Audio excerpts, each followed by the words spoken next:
Bom dia meus amores, tudo bem com vocês? Espero que todos estejam bem. Vamos começar nossa manhã hoje um pouquinho mais cedo, que o dia começa cedo hoje. E assim vamos para nosso encerramento das notas explicativas do Evangelho de Mateus, capítulo 26. Oremos. Senhor Deus, que nesse momento o Senhor possa estar presente conosco, nesta leitura, nesta manhã, durante todo esse dia, que possamos assim estar na sintonia do amor, da luz e da vitalidade, para que possamos seguir nossos caminhos, aprendendo, ensinando, construindo, levando assim para todo o nosso ser a vossa graça. Em nome de Jesus. Amém. Amém, meus amores? Então vamos dar sequência. 26, 33, 35.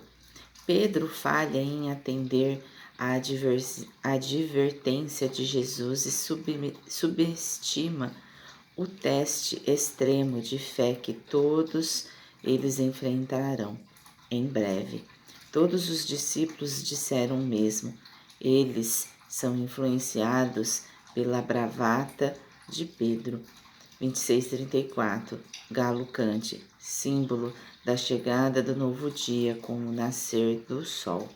26:36, 46. Getsame, orações agonizantes de Jesus. Jesus experimenta um momento de avassaladora tristeza e angústia ao enfrentar a cruz e expressa isso em 3 orações agonizantes.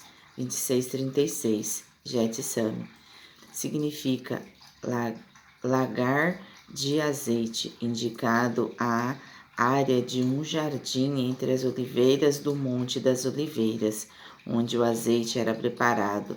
O local tradicional do Getsame está agora delimitado pela atual Igreja de Todas as Nações, que foi construída sobre uma igreja bizantina do século IV. 26, 37 e 38. Jesus pede a seu ciclo mais próximo de discípulos, Pedro, Tiago e João, que compartilhe com ele este agonizante momento de expectativa e tristeza ao enfrentar a cruz. 26, 39. Prostou-se sobre o seu rosto. Nessa típica postura de miserável humilde, ao orar, Jesus coloca sua vida diante do Pai em total fraqueza e entrega. Jesus está enfrentando a mais severa tentação da sua vida, no momento em que está pronto para executar o ponto culminante da sua missão de vida, carregar os pecados do mundo, que vem a ser o que este cálice significa. Veja a nota 20, 22 a 23. 26, 41. A tentação dos discípulos era sucumbir ao sono físico e assim fracassar em sua responsabilidade de apoiar Jesus. Isto também pode apontar para a tentação de negar Jesus quando ele é levado para a cruz. Versos 31, 35. 26, 47 e 56. Jesus preso. Judas traz Jesus com um beijo e os guardas do templo prendem este último. 26, 47. Mateus enfatiza a traição de Judas ao se referir a ele como um dos 12. A grande multidão com espadas e porretes consiste em um destacamento de soldados romanos destinados por Pilatos para a segurança do templo e a polícia levítica do templo e seguranças pessoais dos principais sacerdotes do Sinédrio, anciões. 26:48. Beijar, uma forma habitual no antigo e no atual Israel de amigos se cumprimentarem, toma-se agora um instrumento de traição. A última ceia. Depois da refeição pascual, Jesus e seus discípulos atravessaram o vale do Cedron e entraram em um jardim chamado Getsame, que significa largar de azeite, onde muitas vezes passaram o tempo ao visitarem Jerusalém. Jerusalém. Compare Lucas 22:39. E depois a gente tem um mapinha aqui. 26:49. Mestre, veja a nota verso 25. 26:50. Amigo, representa o grego etários, o que não sugere a proximidade e afeição da palavra usual para amigo, mas apenas conhecimento e alguma ligação. O termo foi usado anteriormente por Jesus nas parábolas a respeito de alguém que tirou vantagem de um relacionamento privilegiado. Veja 23 e 22:12, 26:51. Um dos que estavam com Jesus, Simão Pedro, João 18:10-11, servo do sumo sacerdote, Marco, João 18:10. 26:52. Os que lançam mão da espada. Os verdadeiros discípulos de Jesus não procuraram promover ou impor a vontade de Deus sobre os outros por meios violentos. 26:53. 12 legiões, 72.000. Uma legião romana na força total tinha 6.000 soldados. 26:56. O plano deles havia sido prédito nas escrituras dos profetas. Salmos 22, Isaías 53 e Zacarias 12:13. 26:57, 27:10. Julgamento judaico de Jesus.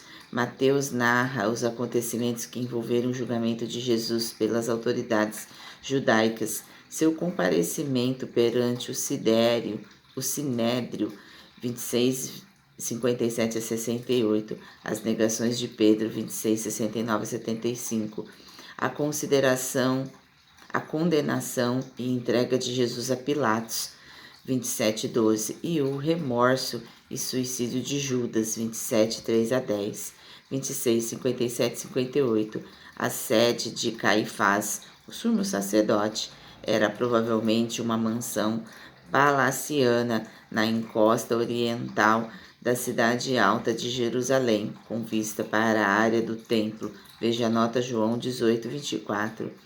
26:59. Todo o sinédrio não denota necessariamente todas as sentenças membros, mas pode indicar apenas todos os 70 membros, mas pode indicar apenas aqueles que foram convocados com urgência no meio da noite. 23 membros estabeleciam um número suficiente para tomar decisões legais. Sinédrio poderia se referir ao tribunal judaico local, onde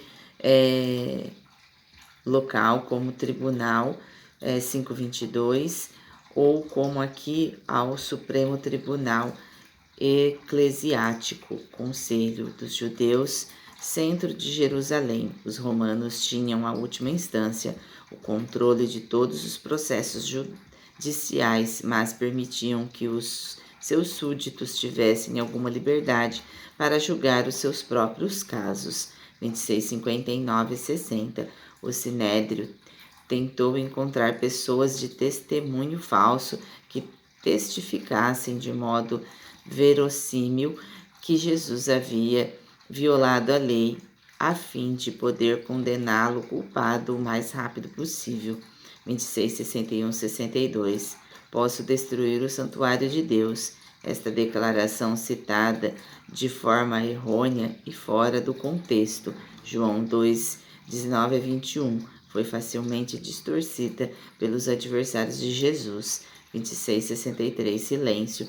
O silêncio de Jesus cumpre Isaías 53:7 e coloca a responsabilidade por sua morte diretamente sobre seus acusadores. Nos diga se você é o Cristo. Caifás quer que Jesus admita esta acusação para que seja acusado de insurreição contra Roma e julgado por traição perante Pilatos. 26:64. É o Senhor mesmo que está dizendo isso. Veja a nota versos 25. Jesus declara ser não apenas o Messias humano esperado pelos judeus, como também o divino Filho do Homem. Veja Deuteronômios 7, 13 a 14, nota Mateus 8, 20, que se assenta à direita de Deus, Salmos 110, 1 a 2, e que em breve virá sobre as nuvens em poder para reinar sobre a terra. 26:65, rasgou as suas vestes, normalmente proibido para o sumo sacerdote, Levítico 10, 6, 21, 10. Porém, essa surpreendente afirmação feita por Jesus evoca uma resposta veemente blasfêmia, uma referência à afirmação de Jesus de possuir status divino como Filho do Homem, 26:66. Se Jesus está mentindo ao afirmar ser divino, então o ponto de vista da lei judaica realmente é réu da morte, Levítico 24, 10 a 23. A ironia é que ele será executado por dizer a verdade. Depois a gente tem aqui na nota a prisão, julgamento e crucificação de Jesus. O caminho de Jesus desde a sua crucificação parte do que é frequentemente chamado de via dolorosa, caminho das dores. É difícil de ser refeito com exatidão. De acordo com uma possível harmonia dos relatos dos evangelhos, Judas levou após a refeição pascual um contingente de soldados ao Getsame para prenderem Jesus. De lá, Jesus foi levado a Anás, local desconhecido, que o enviou a seu genro Caifás, o sumo sacerdote. Os líderes judeus então apelaram ao governador romano Pilatos para que Jesus fosse condenado à morte. Lucas registra que Pilatos enviou Jesus a Herodes Antipas, que interrogou Jesus e o enviou de volta a Pilatos sem apresentar nenhuma sentença. Depois Pilatos enviou Jesus para ser crucificado no Golgotá. 26, 67 e 68. O abuso físico dos líderes judaicos a Jesus e sua fala zombeteira. Quem foi que bateu em você? Demonstra sua descrença nos dons proféticos de Jesus e, desta forma, seu desprezo por suas afirmações de divindade. Versos 64, 26, 69 e 70. Pedro estava sentado fora no pátio. Pedro demonstra coragem com sua presença nesse ambiente hostil, mas sucumbe quando sua próxima segurança pessoal é ameaçada.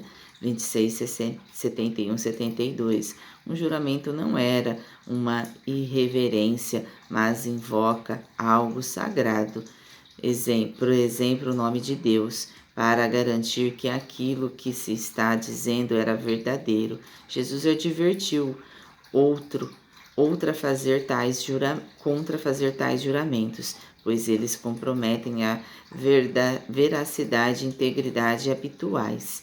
26:73, modo de fazer. Os discípulos de Jesus, com exceção de Judas, eram da Galileia, e os judeus de Jerusalém olhavam com desdém para os galileus por causa de suas pronúncias regionais. 26:74, a praguejar e a jurar, muito provavelmente invocar a ira de Deus para que o castigasse se estivesse mentindo.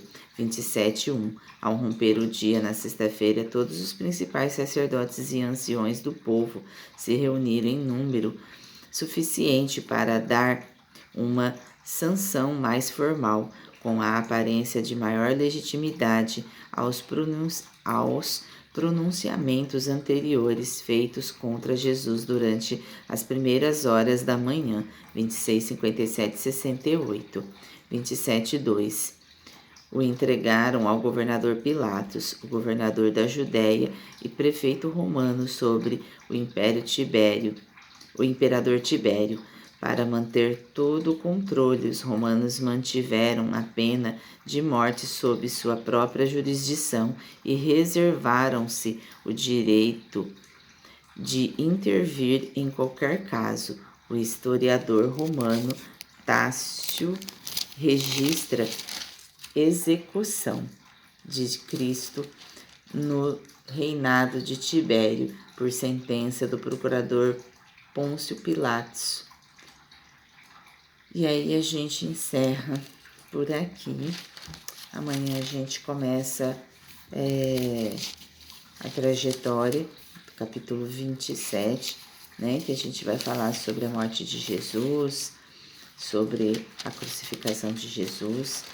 Então a gente já está aí praticamente quase no finalzinho do Evangelho de Mateus. Temos só mais 2 capítulos aí pela frente. E a gente, né, fazendo aí uma analogia, a gente vê que nem sempre aquilo que nós prometemos, nem sempre aquilo que nós juramos podemos cumprir, porque muitas vezes nós não sabemos o tipo de tentação que iremos passar. Amém? Oremos. Senhor Deus, que nesse momento o Senhor coloque sobre nós força, coragem, e que possamos assim estarmos conscientes daquilo que prometemos ao Senhor, que possamos ter consciência dos juramentos que fazemos, para que assim possamos cumpri-los de forma verdadeira. Abençoe o nosso dia e a todas as pessoas que estão nos ouvindo nesse momento e que possam assim ser abençoados e guiados pelos vossos anjos. Em nome de Jesus. Amém. Até amanhã, meus amores.